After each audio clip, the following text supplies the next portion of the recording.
Halo semuanya, Assalamualaikum warahmatullahi wabarakatuh. Perkenalkan, kami dari kelompok 1. Di sini kami akan melakukan diskusi pengulasan novel. Sebelum itu, izinkan kami untuk memperkenalkan diri kami masing-masing. Perkenalkan, nama saya Rizka Kairunisa dan teman saya. Nama saya Arisma Layana Imah. Nama saya Dian Patricia Natalia Lubis. Nama saya Siti Maulida J. Nama saya Indah Nurina Buru sendiri. Oke, sekian perkenalannya. Kita lanjut ke mode diskusi yang akan dilanjutkan oleh moderator kita, Dian Patricia Lubis. Baik, terima kasih. Halo teman-teman, selamat datang di ulasan novel kali ini. Kita akan membahas sebuah novel yang bukan hanya inspiratif, tetapi juga memberikan refleksi mendalam tentang mimpi, perjuangan, dan realitas sosial. Novel ini adalah berjudul Sang Pemimpi karya Andrea Hirata. Baiklah, buku ini adalah bagian kedua dari tetralogi Laskar Pelangi. Kali ini cerita tidak lagi fokus pada anak-anak yang baru memulai mengenal dunia pendidikan, melainkan tentang remaja yang mulai mempertanyakan masa depan mereka. Tidak sekadar bercerita tentang impian, novel ini juga menggambarkan kerasnya hidup, ketidakadilan sosial, serta bagaimana kemiskinan seringkali menjadi penghalang bagi mereka yang ingin meraih mimpi pendidikan tinggi. Lalu, apa yang membuat novel ini begitu kuat? Mari kita bahas lebih dalam. Sang Pemimpi mengisahkan perjalanan 3 sahabat, yaitu Ikal, Arai, dan Jimron yang bersekolah di SMA bukan main di Belitung. Mereka bukan remaja biasa. Mereka adalah pemimpin besar yang ingin menembus batas kemiskinan dan keluar dari Belitung. Di tengah keterbatasan ekonomi, mereka menghadapi berbagai tantangan, hidup di asrama, bekerja sambil sekolah, bahkan menghadapi sosok guru yang keras, Pak Mustard. Namun, semua itu tidak menghentikan mereka untuk bercita-cita tinggi. Mereka ingin kuliah di Eropa, tepatnya di Prancis. Nah, selanjutnya, namun novel ini bukan hanya soal pengetahuan akademik. Andrea Hirata juga menyiapkan realitas pahit, yaitu adalah bagaimana sistem sosial yang ada seringkali membatasi kesempatan bagi mereka yang berasal dari kelas bawah. Baiklah, sekarang mari kita bahas lebih dalam 3 tokoh utama dalam novel ini. Yang pertama adalah Ikal. Ikal adalah narator utama. Jika di Laskar Pelangi, dia masih seorang anak polos. Di Sang Pemimpi, dia mulai tumbuh menjadi remaja yang lebih kritis terhadap kehidupannya. Dia punya tekad untuk mengubah nasibnya, tapi di sisi lain, dia juga mulai merasa dilema antara mimpi dan kenyataan. Yang kedua ada Arai. Arai adalah karakter yang paling menonjol dalam novel ini. Dia yatim piatu, satu-satunya keturunan terakhir dari keluarganya, tapi dia tidak pernah menyerah. Arai adalah penggerak utama dalam cerita ini. Dia bukan hanya sekadar pemimpi, tapi seorang pemberani yang selalu mencari cara untuk mewujudkan impian mereka. Lalu yang terakhir ada Jimron. Jimron adalah karakter yang unik. Berbeda dengan Ikal dan Arai yang bercita-cita tinggi, Jimron justru punya mimpi yang sederhana, yaitu memiliki peternakan kuda.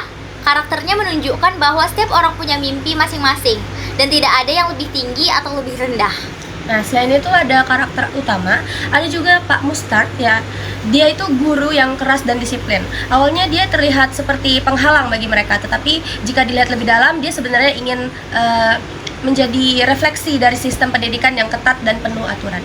Nah, menurut saya menariknya Andrea Hirata ini tidak hanya membangun cerita tentang perjuangan akademik, dia juga memperlihatkan bagaimana kemiskinan seringkali menjadi penghalang bagi mereka yang ingin bermimpi besar. Melalui kehidupannya Ikal, Irai, dan Jimron, kita bisa melihat bagaimana anak-anak dari keluarga miskin harus bekerja lebih keras dibandingkan mereka yang lahir dalam kenyamanan.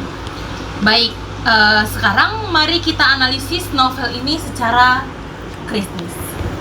Kelebihan dan contoh dari novel. Yang pertama itu, novel ini sangat inspiratif, menunjukkan perjuangan untuk meraih mimpi. Contoh dalam novelnya adalah Arai dan Ikal sering membicarakan mimpi mereka untuk kuliah di luar negeri. Meskipun mereka tahu itu sangat sulit. Ada adegan di mana mereka berbicara tentang Sorbonne, universitas impian mereka di Prancis. Arai berkata, "Kita akan pergi ke Prancis, ke Sorbonne. Kita akan menulis surat cinta dalam bahasa Prancis di Menara Eiffel."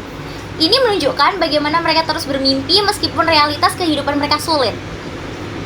Nah, gaya bahasa yang digunakan juga sangat khas ya, seperti puitis, filosofis, tetapi tetap mengalir. Contohnya di dalam novel itu ada Andrea Hinata sering menggunakan metafora yang indah. Misalnya ketika ia menggambarkan hujan yang turun di asrama mereka, seperti hujan adalah orkestra alam yang membangun rindu di hati orang-orang jauh dari rumah. Ini membuat deskripsi dalam novel terasa lebih emosional dan dalam. Nah, selanjutnya mengangkat kritik sosial pendidikan dan ketimpangan sosial. Contohnya dalam novel. Dalam novel digambarkan bahwa hanya anak-anak dari keluarga kaya yang bisa melanjutkan pendidikan ke universitas dengan mudah. Sementara itu, Ikal, Arai, dan Jimron itu harus bekerja keras. Bahkan harus bekerja di pasar ikan untuk bisa bertahan hidup. Ini mencerminkan ketimpangan akses pendidikan di Indonesia yang masih menjadi masalah hingga sekarang. Nah, selanjutnya adalah kekurangan dan contoh dari novelnya.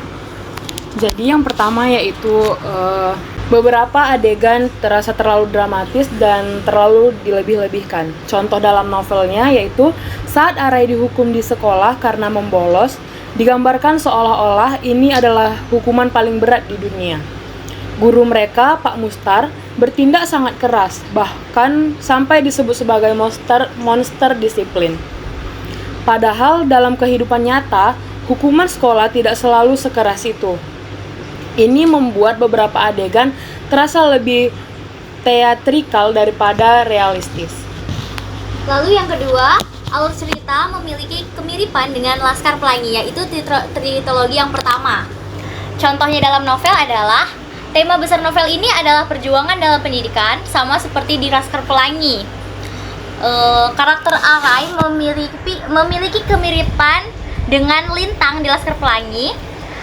Keduanya jenius, gigih, dan memiliki masa lalu yang sulit. Meskipun ada perkembangan karakter, ini dasarnya masih mirip dengan buku pertama. Sehingga bagi pembaca yang sudah membaca Laskar Pelangi, ceritanya terasa familiar. Jadi, apa sih yang bisa kita simpulkan dari novel ini? Sang Pemimpi adalah novel yang lebih dari sekedar kisah anak muda yang bermimpi besar. Ini adalah cerita tentang bagaimana ketidakadilan sosial bisa membatasi impian seseorang. Tapi juga bagaimana keberanian dan kerja keras bisa mengubah takdir. Andrea Hirata tidak hanya menulis novel motivasi, tetapi juga kritik sosial. Dia ingin kita menyadari bahwa sistem pendidikan, kemiskinan, dan peluang tidak selalu berpihak pada mereka yang berada di bawah. Buku ini sangat cocok untuk siapa saja yang merasa terjebak dalam keadaan sulit dan butuh dorongan untuk percaya bahwa segala sesuatu bisa berubah dengan usaha dan tekad. Dari kami, novel ini mendapatkan rating 4,7/5. Oke, baik, sekian review dari kami. Semoga review ini bermanfaat dan dapat menjadi referensi atau acuan untuk kamu jika kamu tertarik untuk membacanya. Jika ada salah kata, kami sekelompok memohon maaf. Terima kasih, sampai jumpa kembali.